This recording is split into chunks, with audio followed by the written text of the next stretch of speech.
So WWDC has come and gone. Steve Jobs spoke, he left the building, and with him came iOS 5, iCloud, and much more. What's going on, guys? I'm Aaron from PhoneDog.com, and iOS 5 is in the house. I have the beta version pre-installed on my iPhone 4 here that I'm using as a test device. So we're going to walk through, do a quick walkthrough of some of the more important features that iOS 5 has. We won't spend too much time on the other stuff. We'll spend time on things like the notification system, the music icons, and more to see really what's changed in this beta as opposed to iOS 4. Let's jump into it, but first, special thanks to our friends at Best Buy. They're not hooking us up with iOS 5, obviously, but they've hooked us up with a bunch of phones. If you saw my tweet today, you know they hooked us up with phones we're using our One Paw Bandit game. When you go into Best Buy Mobile, you walk out working, they'll help you set up your email, your web. They can't help you set up iOS 5 yet since it's not out, but they will when it comes in the fall. Enough of that, let's check it out. iOS 5 walkthrough. Let's take a look at it. Here we go, iOS 5 in the house. I downloaded this yesterday morning, and overall I've been pretty impressed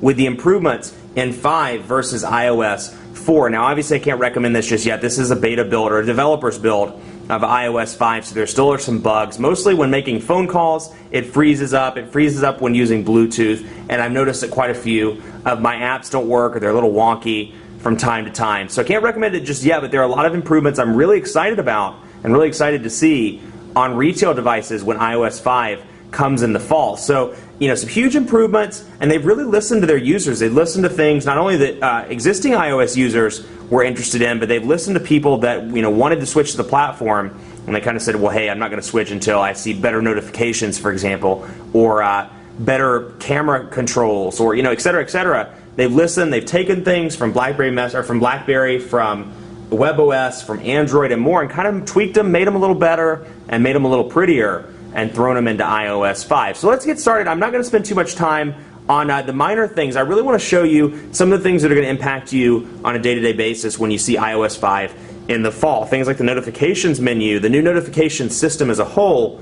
and some of the other changes that I think you'll notice right out of the gate. So let's take a look here, for example, at the notifications. And first thing you'll see, we'll scroll down here, and you can see that just like Android, or very similar to the Android OS, there's a notifications bar now. So you don't see it at first, you have to pull down. There's no little thing to let you know that there's a notifications bar even up there. You just have to know and pull down. So obviously out of the box comes with weather and comes with a stock ticker. You can turn one of those off, you can turn both of them off if you want the weather but not the stock ticker, etc. You can keep those turned off. Now you can load them one of two ways. You can load these manually, your notifications manually, or you can load them by date. If you load them by date, they'll appear below, which was what I prefer. So when I get a message or an email or a phone call, that'll all appear below. Or if I do them manually, it'll appear above, and then it'll push the widgets down to the very bottom. So huge notification improvements. I'm going to send a text message from a demo device just so you can see what it looks like. So you can see, let's say we're scrolling through here, taking a look. These are the new notifications that you'll notice. We'll load it right up, turn it on so you can hear. Bam, pops up just like that in the corner now. So no more big blue bar that pops across and interrupts you. I can still scroll around and do whatever I'm doing, and see how it just popped right back into the display, so to speak. Now I can pull this down, and it's going to bring up the demo phone number or my contact, depending on who it is, and it groups these by notification. So you can group by messages, by email, by Twitter, by missed phone calls, voicemail, etc. And then if you want to remove those individually, you can click that and you can click clear and remove that. So if I had phone calls and emails coming in, they would appear separately down here in their own little header, if you will. You can see where messages is a separate header, there's a separate email header, phone call header, etc. So, you know, we can jump back, and I want to show you, we'll go into this, and we'll say hi, and we'll respond back. I'm going to go over here to the demo, and then you can hear the demo obviously popping up. Now here's what it looks like from the lock screen, because the lock screen has changed as well. Again, very subtle on the notifications front. Tremendous improvement. My biggest pet peeve with iOS was the way the notifications displayed. It was just archaic and awful. And now you can see that's how they pop up. And when you get an email or a phone call or more, they'll start scrolling down, down, down, down. And when they go below the slide to reply, or the little lock thing, you can scroll up and down from within the lock screen. And then, of course, if you want to respond to this message, see that blinking text icon, you can click it, slide it over, where it says slide to reply, and go right in to the message. So big improvements on the notification front. I can't get over how easy it is to use, or how much better and improved the notifications are just across the board. So again, I just show you this one more time. I sent another text message So I'll be scrolling through here, and you can see it'll pop right up at the top. So just fantastically easy, and then if I wanted to click on that, I can click and go directly into the message. But very clean, very fluid. You notice a lot of little differences. The music icon has changed, for example, and let's go into settings so you can take a look, come out of those, and you can see a little bit of a difference here. These are more rounded, you'll notice. The little toggles are more rounded. You'll see things like personal hotspot, notifications, and here is your menu for notifications. I have it sorted, like I said, by time, so they all appear below the widgets. But I can go down through here and let's say, you know, I have calendar widgets, I have reminder widget or reminders in the notifications bar, phone reminders in the notifications bar. So let's say let's go into, let's see, messages, for example. We'll go into badges here. I can bring up 5 recent messages, 1 recent message. So let's say I get 10 text messages because I'm just that important and that loved. It'll only show the recent 5 right now, and I can increase that if I want to 10. I can decrease it. Excuse me, can't talk today. To 1. Downcrease it, really? Or I can go over here and take a look at the alert style. And I have the banners selected, which are the ones that pop up over here in the corner. I can either select none, so I don't have to deal with any notifications, or I can click the alerts, and that brings them up in the typical old iOS style that you remember, the typical massive, blue, ugly.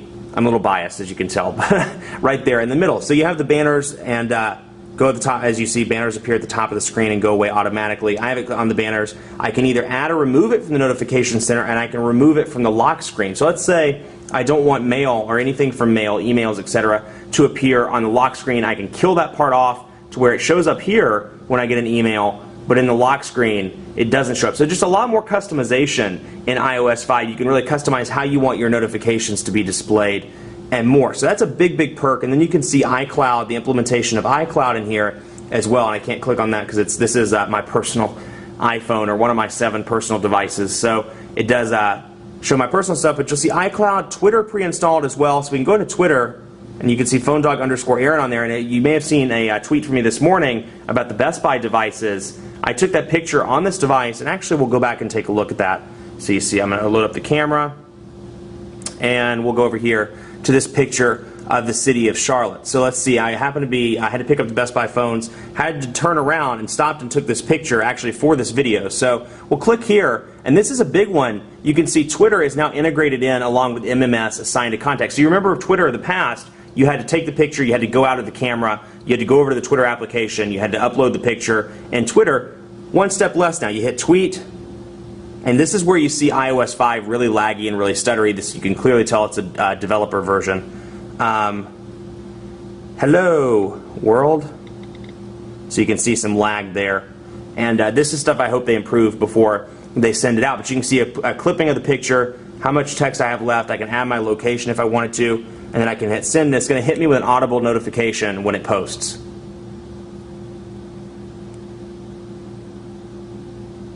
It should hit me with a notification. Yeah, I have. There you go. There it was. And so it's posted now, and I can go into Twitter and bring it up, and you can see. Don't scroll up. Ba-bam! Hello world.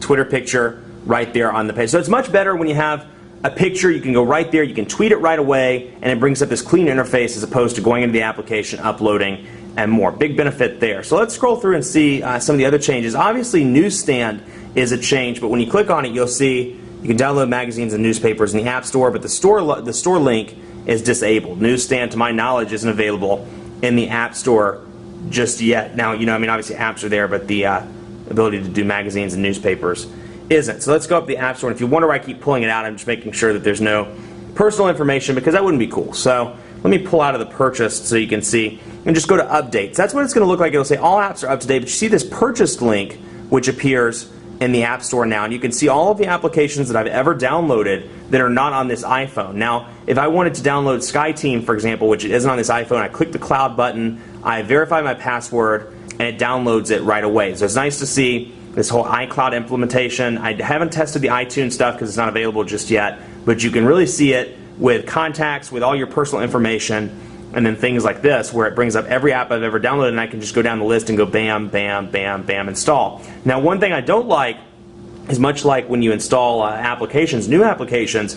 Every time you install something, it cancels you out of the App Store and brings it over to, or starts installing. So every time, if I wanted to install all 3 of these, for example, I had to click this, put in the password, it would go away or cancel out App Store and start installing. Then I have to go back to App Store, do the second one, go back to App Store, do the third. So I wish there was a way you could just click, click, click, and then download all at once, as opposed to having to go back into the App Store 10 million times and do it over and over again. So that's a quick run through of iOS 5. Those are the real major changes that we're seeing in this latest build. Notifications, App Store improvements, Newsstand, and then little things like the music icon, things like the widget or the way the toggles look in here, and some new additions to the settings menu. So keep it locked on PhoneDog.com for continuing coverage on iOS 5, all of the developer versions, and any of the improvements that come in between the various software builds. Thanks so much for watching. Be sure to like us on Facebook, Facebook.com/PhoneDog. We're giving away iPads, smartphones, a ton of goodies